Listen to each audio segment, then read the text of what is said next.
నమస్కారం, BSK news కి స్వాగతం. హెడ్లైన్ చూద్దాం.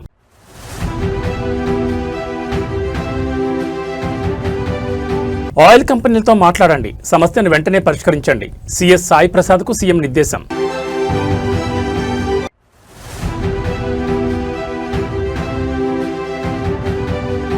జాతీయ రాజకీయంపై తిరుగుబాటు, దేశంలో సాధించింది ఏంటని నిలదీసిన కవిత.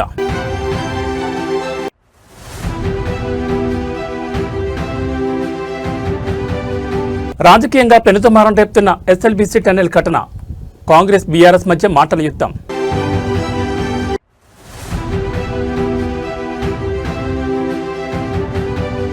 తెలంగాణ కీర్తి ప్రతిష్టలు ప్రపంచవ్యాప్తం, వర్సిటీ క్యాంపస్ నుంచి స్పేస్ రేస్ వరకు విద్యార్థుల విజయ ప్రస్థానం.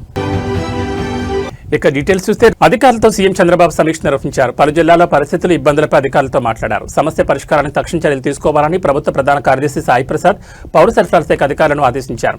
జిల్లా కలెక్టర్తో సమన్వయం చేసుకుని ప్రజలకు ఇబ్బంది రాకుండా చూడాలని స్పష్టం చేశారు. బంకుల యజమానులు, ఇంధన కంపెనీలతో మాట్లాడి సమస్యను పరిష్కరించాలని ముఖ్యమంత్రి సూచించారు. సీఎం ఆదేశాలతో ఉన్నతాధికారులు అప్రమత్తమయ్యారు. ఇంధన సరఫరాపై పెట్రోలియం డీలర్స్ అసోసియేషన్తో ఫోన్లో చర్చలు జరిపారు. తక్షణం స్టాక్ లేని బంకుల వివరాలు అందించాలని ఆదేశించారు. స్టాక్ సమస్య ఉంటే తక్షణం టోల్ ఫ్రీ నెంబర్ 1967 కాల్ చేయాలని పౌర సరఫరాల శాఖ కమిషనర్ కోరారు. గత ఏప్రిల్ కంటే 10% అదనపు సరఫరాకు ఆయిల్ కంపెనీలు అంగీకారం తెలిపాయి. సీఎం ఆదేశాలతో పెట్రోల్ డీలర్ల నుంచి ఏపీఎస్పీటీ ప్రధాన కార్యదర్శి రావి గోపాలకృష్ణ వివరాలు సేకరిస్తున్నారు.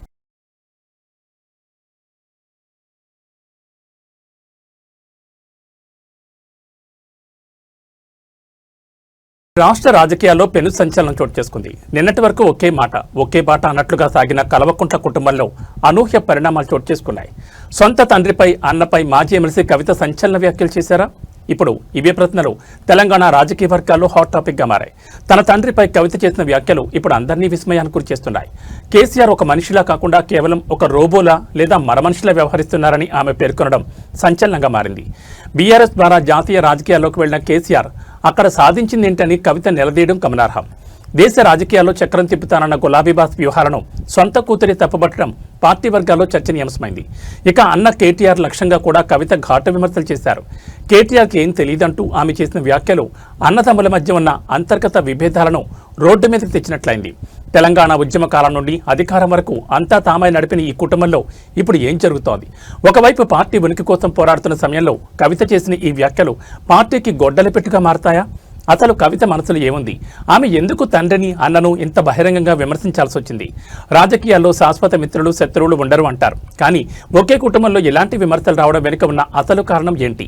ఇది కేవలం వ్యక్తిగత అసంతృప్త, లేక పార్టీ భవిష్యత్తుపై ఉన్న ఆందోళన, లేక దీని వెనుక ఏదైనా బలమైన రాజకీయ వ్యూహం ఉందా? మరి అటువంటి సందర్భంలో నేను ఇవాళ మీ అందరికి ఒక మాట చెప్పాలి. ఆనాడు పరిపాలించిన కుటుంబంలో నేను కూడా ఒక భాగం.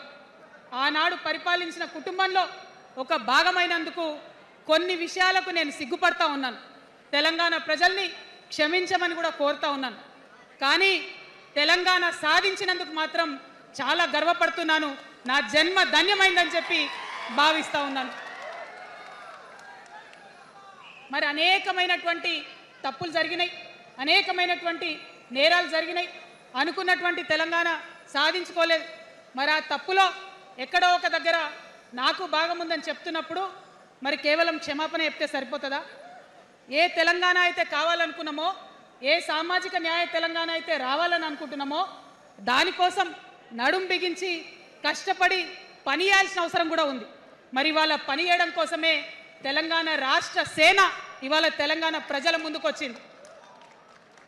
రేపటి నుంచి మీరు చూస్తారు మా పని ఎట్లుంటుందో, మా పనితీరు ఎట్లుంటుందో. టీఆర్ఎస్ పార్టీ బలోపేతానికి పనిచేసిన వ్యక్తినే నేను కూడా. ఆనాటి కేసీఆర్ వేరు, ఇప్పటి కేసీఆర్ వేరు. ఆనాటి కేసీఆర్కి తెలంగాణలో చేనేత కార్మికులు చచ్చిపోతుంటే భిక్షాటన చేసిన కేసీఆర్ ఆనాటి కేసీఆర్.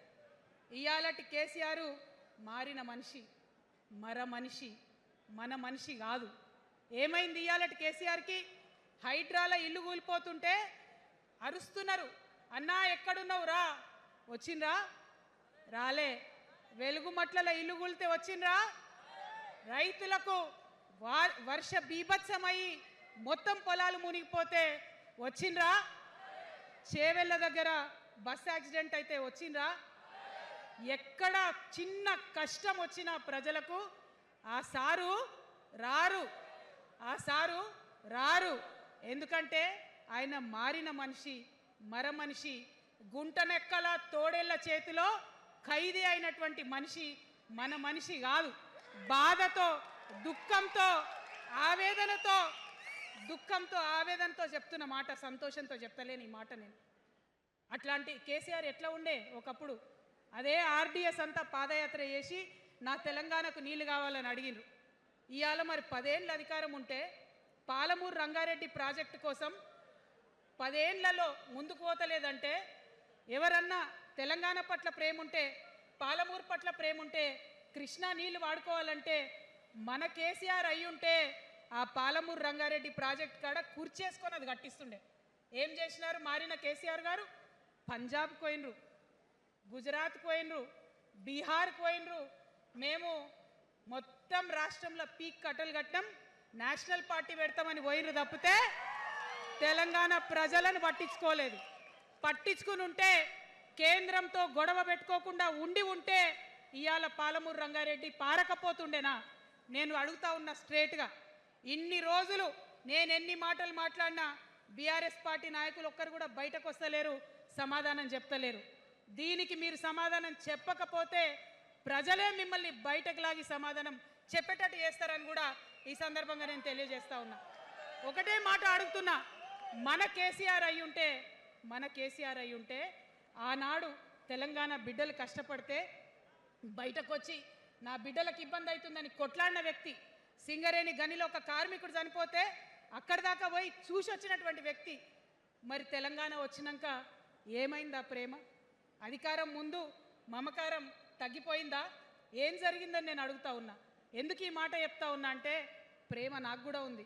నాకు తండ్రి కావచ్చు, అది వేరే విషయం. కానీ ఒక రాజకీయ నాయకుడిగా వారు ఈ మధ్య రాజకీయ పరిణితి కోల్పోయి మాట్లాడుతూ ఉన్నారు. కేటీఆర్ గారు మాట్లాడిందంటే ఓకే అనుకోవచ్చు, ఆయనకు పెద్ద తెలియదు పాపం. కానీ కేసీఆర్ గారు అనే మాట ఏంటంటే, ప్రజలు తప్పు చేసిండ్రు. ఓకే, ఒక సెకండ్ నేను ఒప్పుకొని దాన్ని, ఒక సెకండ్ అనుకుందాం. ప్రజలు తప్పు చేస్తే నేను ఒక తల్లిగా అడుగుతున్నా.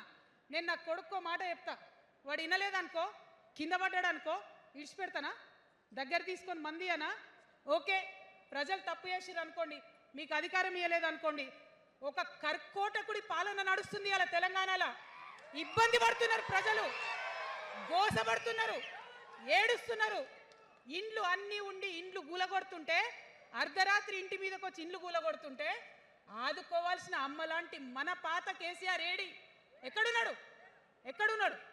ఇది మనం అడగాల్సింది. అందుకోసమే నేను ఈ నిర్ణయం తీసుకున్నది. నన్ను పార్టీలోంచి బయటకేస్తే నేను వెంటనే పార్టీ పెట్టలే. ఆనాడు కూడా చెప్పిన, నేను ఆలోచన చేస్తున్నా, మారతారేమో అని చూసిన, పదే వేచి చూసిన. ఇవాళ నన్ను పార్టీలోకి వెళ్ళి సస్పెండ్ చేసి 10 నెలలైంది. నాకు నిజంగా మంచిగానే అయింది. ఎందుకు తెలుసా? ఆనాడు ఉద్యమకారులను ఇబ్బంది పెడుతుంటే నేను ఇంకా గట్టిగా మాట్లాడలేదు. ఆనాడు మీకు జరిగింది, ఇవాళ నాకు జరిగింది. కొత్త ఏం లేదు.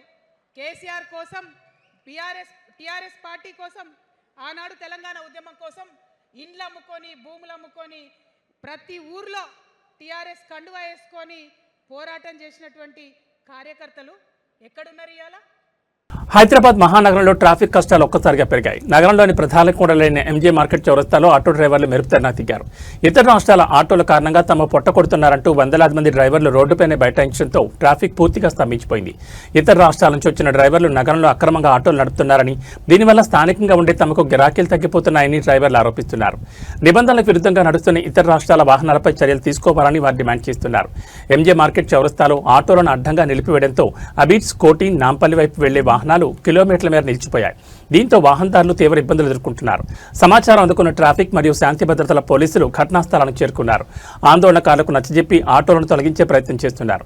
హైదరాబాద్లో ఆటో డ్రైవర్ల మధ్య పోటీ ఇప్పుడు రచ్చకెక్కింది. ఇతర రాష్ట్రాల రిజిస్ట్రేషన్లతో ఉన్న ఆటోలు సిటీలో విచ్చలవిడిగా తిరుగుతున్నాయని, దీనిపై రవాణా శాఖ అధికారులు దృష్టి సారించడం లేదని డ్రైవర్లు మండిపడుతున్నారు.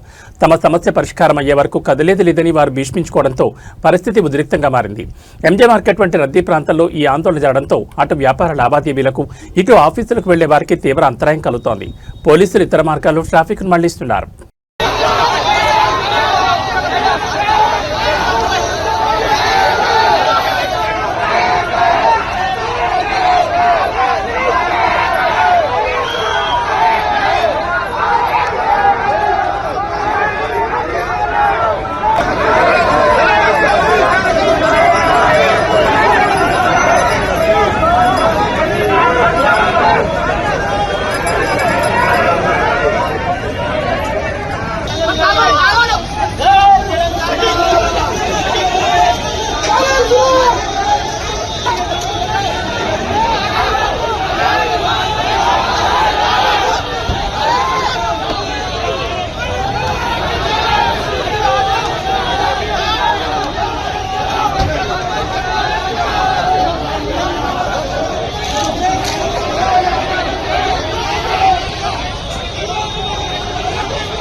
రాష్ట్రంలో కాంగ్రెస్ ప్రభుత్వంపై మాజీ మంత్రి సిద్దిపేట ఎమ్మెల్యే హరీష్ రావు విరుచుకుపడ్డారు. ముఖ్యమంత్రి రేవంత్ రెడ్డి తీరుపై తీవ్రస్థాయిలో ధ్వజమెత్తారు.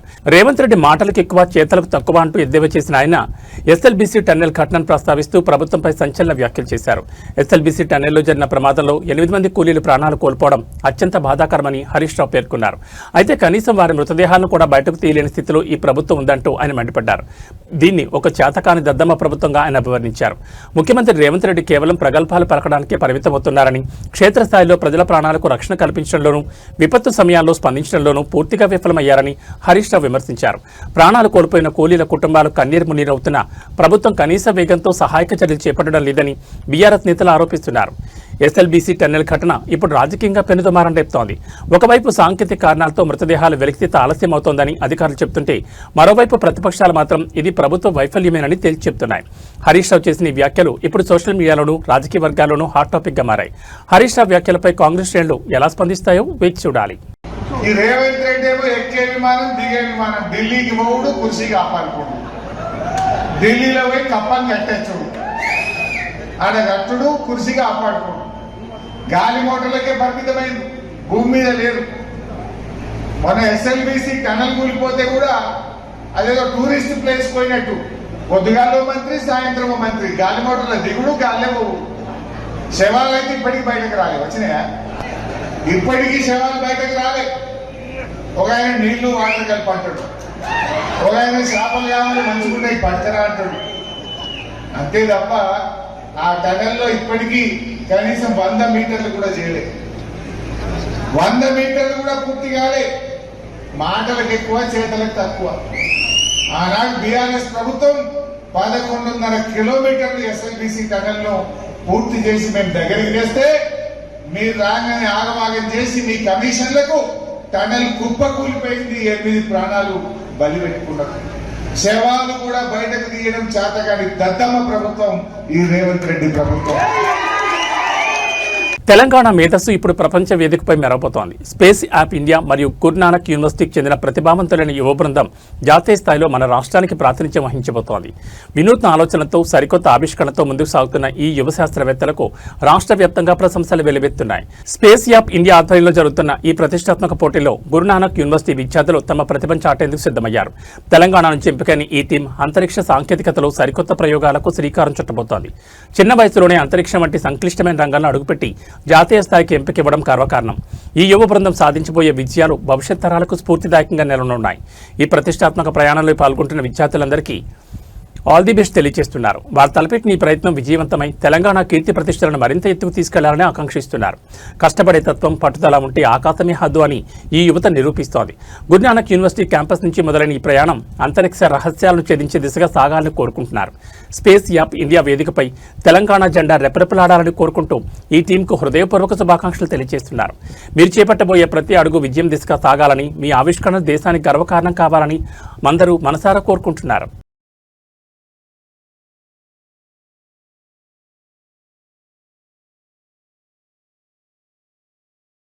వారణాసితో ప్రపంచ ఆడియన్స్ ను మరోసారి ఆకట్టుకునేందుకు సిద్ధమవుతున్నారు రాజమౌళి, మహేష్ బాబు. హీరో జక్కన్న తెరకెక్కిస్తున్న ఈ సినిమా క్లిమ్స్ తాజాగా మెక్సికోలో జరుగుతున్న కామిక్ కాన్ ఎక్స్పీరియన్స్ 2026లో ప్రదర్శించారు. ఈ సందర్భంగా రాజమౌళి వీడియో ద్వారా అక్కడ ప్రేక్షకులకు సందేశం ఇచ్చారు. గ్లోబల్ స్థాయిలో ఆడియన్స్ ను ఆకట్టుకునేందుకు ఆయన వారణాసి అని రాసి ఉన్న టీ-షర్ట్ ధరించి వీడియో విడుదల చేశారు. మాయా నాగరికత అంటే నాకెంతో ఇష్టం. ఆ నిర్మాణాలపై ఆసక్తి ఎక్కువ. నేను రూపొందించిన బాహుబలిలో కూడా సిటీ సెంటర్ నిర్మాణానికి చిచెన్ ఇటాని స్ఫూర్తిగా తీసుకున్నాను.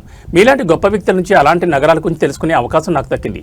నేను 25 ఏళ్ల నుంచి సినిమాలు చేస్తున్నా. మనం ఎంతో కష్టపడి తెరకెక్కించిన చిత్రానికి అంతర్జాతీయ స్థాయిలో గుర్తింపు వస్తే ఆ ఆనందం మాటల్లో చెప్పలేం. మీరంతా ట్రిపులను ఆదరించినప్పుడు నా సంతోషానికి అవధులేవు. నాటు పాటకు ప్రపంచమంతా కాలు కదిపింది. ఆ మూమెంట్స్ చూసినప్పుడు భావోద్వేగానికి గురయ్యాను. నేను సినిమాలు ఎందుకు తీస్తున్నాను అప్పుడే అర్థమైందని రాజమౌళి తెలిపారు. Civilization and its architecture always intrigued me. In fact, in my previous film Bahubali, the city center and the throne were inspired by the famous Chichen Itza pyramid.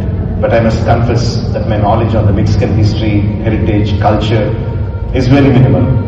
But now I hope this will help me learn more about you wonderful people. I have spent around 25 years making films. But nothing quite prepares you for the moment when you realize that your story has crossed oceans, that people thousands of miles away are laughing, crying and dancing to something that you created. That is what RRR did for me.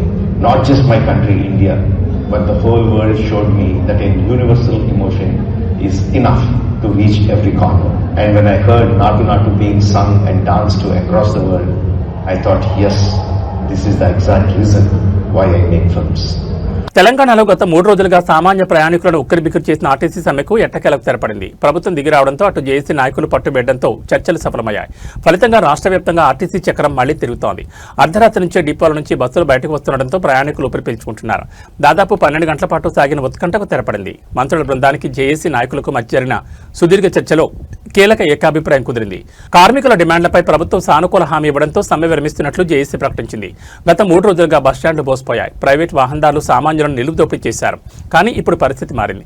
తెల్లవారుజామున morning shift నుంచి 100కు 100% బస్సులు రోడ్డెక్కాయి. హైదరాబాద్లోని Mahatma Gandhi bus stand, Jubilee బస్టాండ్తో పాటు జిల్లాలోని ప్రధాన కేంద్రాలన్నీ మళ్లీ ప్రయాణికులతో కలకళ్లాడుతున్నాయి. మంత్రుల బృందం ఇచ్చిన రాతపూర్వక హామీతో కార్మికులు సంతృప్తిని వ్యక్తం చేశారు. సమ్మె కాలంలో జరిగిన పరిణామాలపై ఎలాంటి క్రమశిక్షణ చర్యలు ఉండవని ప్రభుత్వం స్పష్టం చేసింది. దీంతో రాష్ట్ర వ్యాప్తంగా ఉన్న 90కి పైగా డిపోల్లో కార్మికులు విధుల్లోకి చేరారు. చాలా చోట్ల డ్రైవర్లు, కండక్టర్లు తమ బస్సులను పూజలు చేసి మరీ విధులను ప్రారంభించారు. 3 రోజులు నరకం చూశాం. ఇప్పుడు బస్సు ఎక్కితేనే మనశ్శాంతిగా ఉందంటూ ప్రయాణికులు తమ ఆనందాన్ని వ్యక్తం చేస్తున్నారు. విధ్వంసాలకు వెళ్లే విద్యార్థులు, ఆఫీసులకు వెళ్లే ఉద్యోగులు ఇబ్బందులు తొలగిపోయాయి. ప్రభుత్వం, ఆర్టీసీ యాజమాన్యం సమన్వయంతో ముందుకెళ్లి ఇలాంటి పరిస్థితులు మళ్లీ రాకుండా చూడాలని సామాన్యులు కోరుకుంటున్నారు. ప్రస్తుతం రాష్ట్రమంతటా రవాణా వ్యవస్థ సాధారణ స్థితికి చేరుకుంది.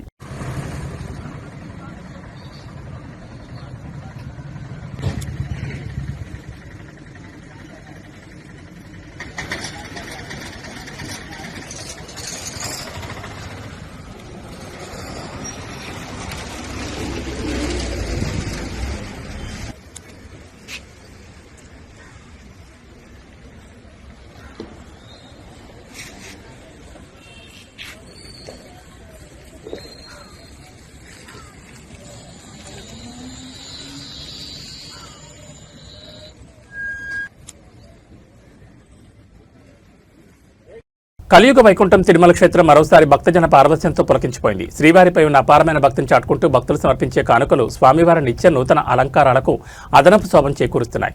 తాజాగా బెంగళూరు చెందిన ఒక భక్తురాలు స్వామివారికి సుమారు ₹1 విలువైన బంగారు పతకాలను విరాళంగా సమర్పించి తన ఉదారతను చాటుకున్నారు.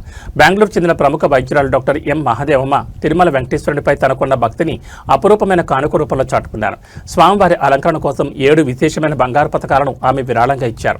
ఈ 7 పతకాల మొత్తం బరువు 753 గ్రాములు కాగా వీటి ప్రస్తుత మార్కెట్ విలువ దాదాపు ₹94,80,000 ఉంటుందని అధికారులు అంచనా వేస్తున్నారు.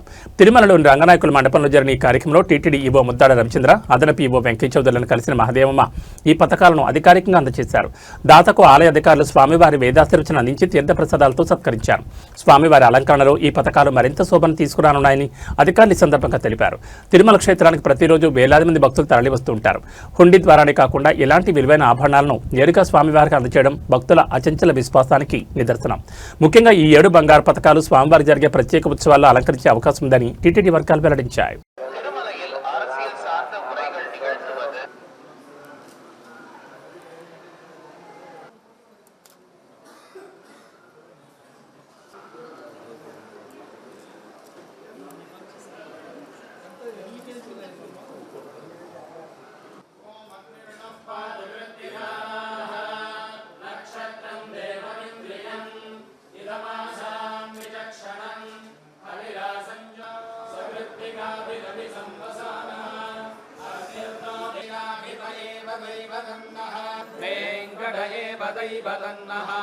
శ్రీ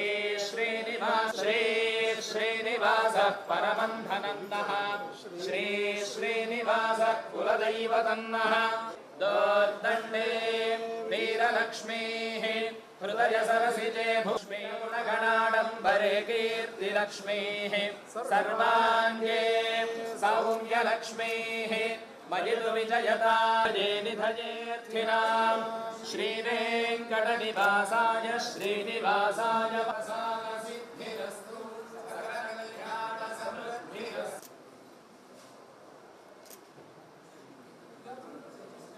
ఆరుగారం కష్టపడి పండించిన పంట చేతికొచ్చిన ఏపీ రైతన్నకు కన్నీళ్లు తప్పడం లేదు. అకాల వర్షాలు ఒకవైపు, అధికారుల ఉదాసీనత మరోవైపు అన్నదాతను అగాధాల్లోకి నెట్టేస్తున్నాయి. పంట కోసి 15 రోజులు గడుస్తున్నా కొనుగోలు కేంద్రాలు ఉలుకు లేదు, పలుకు లేదు. ధాన్యం కొనుగోలులో జరుగుతున్న జాప్యం ఇప్పుడు రాష్ట్ర వ్యాప్తంగా పెను సంచలనంగా మారింది. రాష్ట్ర వ్యాప్తంగా ధాన్యం కొనుగోలు అస్తవ్యస్తంగా మారాయి. పంట కోసి 15 రోజులు దాటినా ప్రభుత్వం నుంచి ఎలాంటి స్పందన లేదని రైతులు ఆవేదన వ్యక్తం చేస్తున్నారు. కొనుగోలు కేంద్రాలకు ధాన్యం తెచ్చినా మిల్లులకు తరలించే బాధ్యత మీదేనంటూ అధికారులు చేతులెత్తేస్తున్నారు. రైతులే సొంత ఖర్చులతో మిల్లులకు తరలించాలంటే ఒక్క లోడుకు దాదాపు 3,000 రూపాయల వరకు అదనపు భారం పడుతోంది. ఇప్పటికే పెట్టుబడులు రాక ఇబ్బంది పడుతున్న రైతులకు ఈ రవాణా ఖర్చులు పుండి మీద కారం చల్లినట్లుగా మారాయి. మరోవైపు ఆకాశం మేఘావృతమై ఉండడం, అప్పుడప్పుడు కురుస్తున్న అకాల వర్షాలు రైతులను వణికిస్తున్నాయి.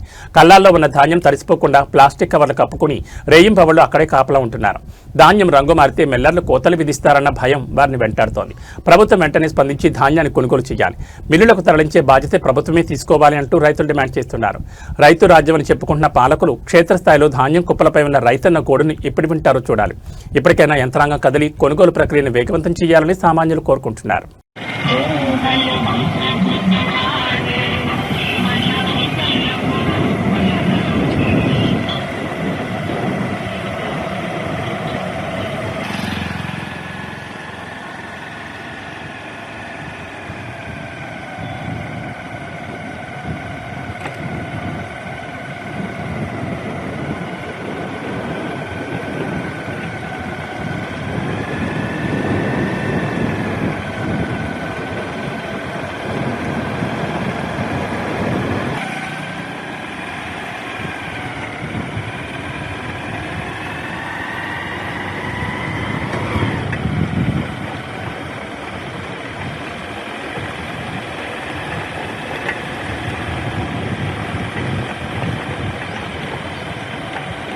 కృష్ణా జిల్లా అవనిగడ్డలో హైడ్రామా చోటు చేసుకుంది. బస్సు ఆపలేదన్న కోపంతో ఓ మహిళ ఏకంగా ఆర్టీసీ డ్రైవర్ పైన దాడికి దిగింది.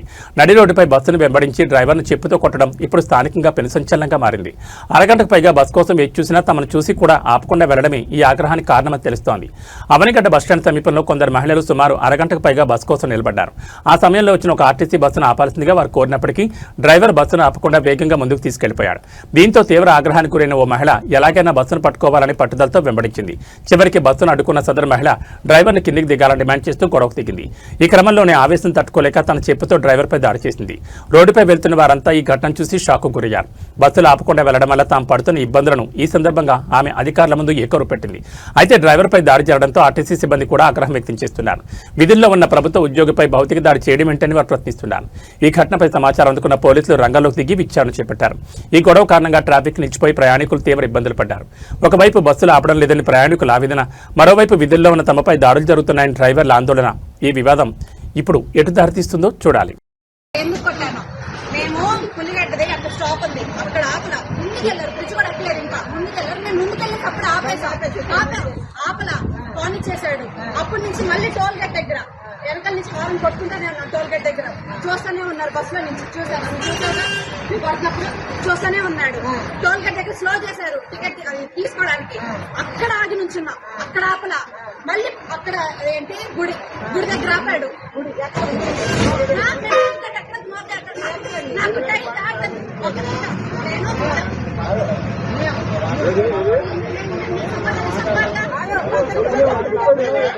తెలంగాణలో ఆర్టీసీ సమ్మె ముగియడంతో ఇప్పుడు ఆటో యూనియన్లు సమ్మెకు పిలుపునిచ్చాయన్న వార్తలు నగరంలో గందరగోళం దారితీశాయి. కానీ క్షేత్రస్థాయిలో ఉన్న సాధారణ ఆటో డ్రైవర్లు మాత్రం ఈ నిర్ణయంపై భిన్నాభిప్రాయాలు వ్యక్తం చేస్తున్నారు. మేము పని ఆపేస్తే మా ఇంటి అద్దెలు ఎవరు కడతారంటూ వారు వేస్తున్న ప్రశ్నలు ఇప్పుడు ఆలోచింపచేస్తున్నాయి. హైదరాబాద్ నగరంలో దాదాపు లక్షలాది ఆటోలు ప్రయాణికులకు సేవలు అందిస్తున్నాయి. ఆర్టీసీ సమ్మె వల్ల ఆటోలకు గిరాకీ పెరిగిన మాట వాస్తవమే అయినా అద్దె వాహనాలు నడిపే డ్రైవర్ల పరిస్థితి అగమ్యగోచరంగా ఉంది. యూనియన్ల పిలుపు మేరకు తాము సమ్మెలోకి వెళ్తే తమ రోజువారీ ఖర్చులు, గది అద్దెలు, పిల్లల ఫీజుల పరిస్థితి ఏంటని వారు ఆవేదన వ్యక్తం చేస్తున్నారు. నగరంలోని ప్రధాన ఆటో యూనియన్ల నాయకులు బంద్పై ప్రకటన చేస్తున్నప్పటికీ డ్రైవర్లలో మాత్రం ఏకాభిప్రాయం కనిపించలేదు. రాష్ట్రంలోని అన్ని ప్రధాన 23 యూనియన్లు కలిపి వస్తేనే తాము బంద్లో పాల్గొనే విషయాన్ని పరిశీలిస్తామని కొందరు డ్రైవర్లు స్పష్టం చేస్తున్నారు. విడివిడిగా సమ్మెలు చేస్తే తమకు ఒరిగేదేమీ లేదని, పైగా ఆర్థికంగా నష్టపోతామని వారు వాదిస్తున్నారు. మరోవైపు ఆర్టీసీ సమ్మె కారణంగా ఆటోలు అధిక ధరలు వసూలు చేస్తున్నాయన్న ఆరోపణలు వస్తున్న నేపథ్యంలో డ్రైవర్ల నుంచి ఈ స్పందన ఆసక్తికరంగా మారింది. మరి యూనియన్ నేతలు డ్రైవర్ల కోడను వింటారా లేక బంద్కే మొగ్గు చూపుతారా అనేది వేచి చూడాలి. भाई ये 25 तारीख के दिन चक्का जाम बोल रहे हैं। ये क्या है चक्का जाम? कोसी यूनियन कर रही, इतने यूनियन है, कोई आके यूनियन वाले चक्का जाम कुछ नहीं बोल रहे। ये एक यूनियन आजकल की यूनियन आके चक्का जाम बोले तो कौन चक्का जाम कर रहे? कई के ऐसे करना भाई? जब गैस का इतना इश्यू हो रहा, मैं दिल पे पत्थर रखी 125 रुपए लीटर से डला रहा हूँ, जहाँ 88 दे रहा वहाँ 4-4 घंटे 5-5 घंटे लाइन में खड़े रह के धूप में, खाना नहीं पानी नहीं, लाइन में खड़े रह के मैं गैस जला रहा हूँ। तो उसमें 5 घंटे वहाँ खप गए तो कारोबार क्या करूँ? जोरू बच्चों को क्या पालूं? ये देने वाले गाड़ी वाले को क्या दूं? और खुदा आपकी नहीं की तो अब इतने यूनियन वाले, कोई यूनियन वाला आवाज नहीं उठा रहे, आप एक जने आवाज उठा रहे। एक यूनियन से कुछ नहीं होता भाई, पूरे यूनियन वाले मिलके चक्का जाम बोले तो अगर नहीं करे तो जब बोलो आप पूरे यूनियन एकता रहेंगी तो एकता में काम होगा। हुकूमत भी क्या है, एकता में रहता जल्दी कुछ रिस्पॉन्स देती। आप अकेले बोलने से कुछ भी नहीं होता मेरे भाई मेरे को घर का किराया महीने को देखे तक देने वाला 25 तारीख को 6,000 रुपए किराया देना, रोज के 400 रुपए गाड़ी का किराया निकालना, मेरे स्कूल के बच्चों के फीसा क्या बनूं, ट्यूशन के फीसा क्या बनूं। आजकल हम नहीं पढ़े, जाहिल बने, हमारी औलाद को तो हम पढ़ाएंगे बोल के सोचे तो ये मुसीबत आ रहे। अब बस बंद बोल रहे, बस बंद हो तो कौन सा कारोबार फ्री है? क्या करते? कारोबार नहीं करना है, अब बैठने का है क्या हमारे को? अब गैस की लाइन में मैं सुबह 9 बजे गया तो 3 बजे निकला लाइन में से, तब उसमें कारोबार क्या करूं मैं? घर को क्या लेके जाऊं? गाड़ी वाले को देने को क्या दूं? घर वाले खर्च द्वारा आके घरों पे खड़े जा रहे, उन लोग कितना बोल के कंट्रोल करते रहेंगे? अपने से ये नहीं होता, चक्का जाम कुछ भी नहीं होता। अगर हमारी गाड़ियों के हद तक कोई आएंगे सीधा मैं 100 ड्रिल कर दूंगा। बाद में ये बात नहीं बोलना है कि भाई आप लोग ऐसा करे वैसा करे, तो एक यूनियन वाला करा तो हम हमारे को एक्सेप्ट नहीं करते। पूरे यूनियन मिले 23 यूनियन, कितने यूनियन आए पूरे यूनियन वाले मिलके चक्का जाम करे, अगर नहीं करे तो जब बोलो आप अस्सलाम वालेकुम। वालेकुम अस्सलाम। భాగ్యనగరంలో నిరసన జ్వాలలు ఎగిసిపడుతున్నాయి. నిన్న ఆర్టీసీ కార్మికులు తమ హక్కుల కోసం రోడ్డెక్కితే ఇవాళ ఆటో డ్రైవర్లు యుద్ధానికి సిద్ధమయ్యారు. ఎంజే మార్కెట్ చౌరస్తా రణంగా మారింది. ప్రభుత్వం అనుసరిస్తున్న మొండి వైఖరిపై ఆటో డ్రైవర్లు కన్నెర చేశారు. ఈ క్రమంలో ఒక డ్రైవర్ ఏకంగా డీజిల్ పోసుకుని ఆత్మహత్యయత్నం చేయడం నగరంలో తీవ్ర కలకలం రేపుతోంది. హైదరాబాద్ నగరం నడిబొడ్డున ఉద్రిక్తత తారాస్థాయికి చేరింది. ఎంజే మార్కెట్ చౌరస్తాను వందలాది ఆటో డ్రైవర్లు ముట్టడించారు. ఆటో మీటర్ ఛార్జీలను తక్షణమే పెంచాలని, జిల్లా పర్మిట్ ఉన్న ఆటోలను సిటీలోకి అనుమతించొద్దని వారు డిమాండ్ చేస్తున్నారు. ఈ ఆందోళనలో ఒక డ్రైవర్ ఆవేశంతో తన ఒంటిపై డీజిల్ పోసుకుని ఆత్మహత్య ప్రయత్నించడంతో అక్కడ ఒక్కసారిగా గందరగోళం నెలకొంది. సహచర డ్రైవర్లు పోలీసులు అడ్డుకోవడంతో పెను ప్రమాదం తప్పింది. గంటకు పైగా ఈ ధర్నా కొనసాగుతుండటంతో ఎంజే మార్కెట్ నుంచి అబిడ్స్, కోటి మరియు నాంపల్లి వైపు వెళ్లే వాహనాలు కిలోమీటర్ల మేర నిలిచిపోయాయి. సామాన్య ప్రజలు, వాహనదారులు తీవ్ర ఇబ్బందులు పడుతున్నారు. పోలీసులు డ్రైవర్లను చెదరగొట్టేందుకు ప్రయత్నిస్తున్నప్పటికీ ప్రభుత్వం నుంచి స్పష్టమైన హామీ వచ్చే వరకు కదిలేదు లేదని డ్రైవర్లు భీష్మించుకుని కూర్చున్నారు. ఒకవైపు ట్రాఫిక్ జామ్, మరోవైపు ఆత్మహత్యయత్నాలతో హైదరాబాద్ నగరం ఉక్కిరిబిక్కిరవుతోంది. ప్రభుత్వం ఈ సమస్యపై ఎలా స్పందిస్తుందో చూడాలి. పరిస్థితిని చక్కదిద్దేందుకు అదనపు పథకాలు రంగంలోకి దిగాయి.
తెలంగాణలో ఆర్టీసీ సమ్మె నేపథ్యంలో చోటు చేసుకున్న డ్రైవర్ శంకర్ గౌడ్ ఆత్మహత్య ఘటన యావత్ రాష్ట్ర ప్రజలను కలిచివేసింది. ఒక నిండు ప్రాణం బలి కావడంపై సర్వత్రా ఆవేదన వ్యక్తమవుతుండగా బాధిత కుటుంబాన్ని ఆదుకునేందుకు అటు ప్రభుత్వం, ఇటు ప్రజాప్రతినిధులు ముందుకొచ్చారు. శంకర్ గౌడ్ కుటుంబానికి ఆర్థిక భరోసాతో పాటు ఉద్యోగ హామీని అందించి ప్రభుత్వం మానవత్వం చాటుకుంది. పెట్రోల్ పోసుకుని బలవన్ మరణానికి పాల్పడిన ఆర్టీసీ డ్రైవర్ శంకర్ గౌడ్ కుటుంబానికి ప్రభుత్వం తక్షణ సాయంగా 10 లక్షల రూపాయలు పరిహారాన్ని ప్రకటించింది. స్థానిక ఆర్డీఓ ఉమారాణి శంకర్ గౌడ్ పార్థివ దేహానికి పూలమాలలు వేసి నివాళులర్పించారు. ఈ సందర్భంగా ప్రభుత్వం తరపున ఆర్థిక సహాయం ప్రకటించడమే కాకుండా మృతుడి కుటుంబంలో ఒకరికి ఆర్టీసీలోనే ఉద్యోగం కల్పిస్తామని స్పష్టమైన హామీ ఇచ్చారు. ప్రభుత్వ నిర్ణయంతో బాధిత కుటుంబానికి కొంత ఊరట లభించినట్లయింది. మరోవైపు నర్సంపేట కాంగ్రెస్ ఎమ్మెల్యే దొంతి మాధవరెడ్డి ఈ ఘటనపై తీవ్ర విచారం వ్యక్తం చేశారు. కేవలం ప్రభుత్వ సాయంతోనే ఆకుండా మానవతా దృక్పథంతో తన వ్యక్తిగత ఖాతా నుండి 5 లక్షల రూపాయల ఆర్థిక సహాయాన్ని శంకర్ గౌడ్ కుటుంబానికి అందజేస్తున్నట్లు ప్రకటించారు. ఒక కార్మికుడి కుటుంబం రోడ్డున పడకూడదన్న ఉద్దేశంతో ఆయన తీసుకున్న ఈ నిర్ణయంపై కార్మిక లోకం హర్షం వ్యక్తం చేస్తోంది. ఇలాంటి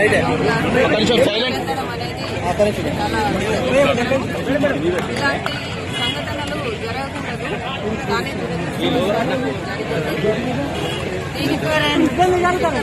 కుటుంబానికి నా ప్రగాఢ మాట్లాడాలని మరియు వాళ్ళకి ధైర్యం ప్రసాదించాలని అండ్ ఇప్పుడు ఏంటి అంటే ఇప్పుడు వాళ్ళకి ప్రభుత్వం తరఫున ఒక 10 లక్షల రూపాయలు మరియు గౌరవ నర్సంపేట ఎమ్మెల్యే గారు కూడా ఒక 5 లక్షల రూపాయలు త్రూ కలెక్టర్ గారి ద్వారా అండ్ మరియు ఆర్టీసీ కార్పొరేషన్లో వారి కుటుంబ సభ్యులకి ఒక ఉద్యోగము దీన్ని ఇప్పుడు వాళ్ళకి ఇస్తామని చెప్పి తెలియజేస్తున్నారు. అది నేను వాళ్ళ కుటుంబ సభ్యులకు కూడా తెలియజేయడం వాళ్ళు దానికి సమ్మతంగానే ఉన్నట్టు కనిపించింది.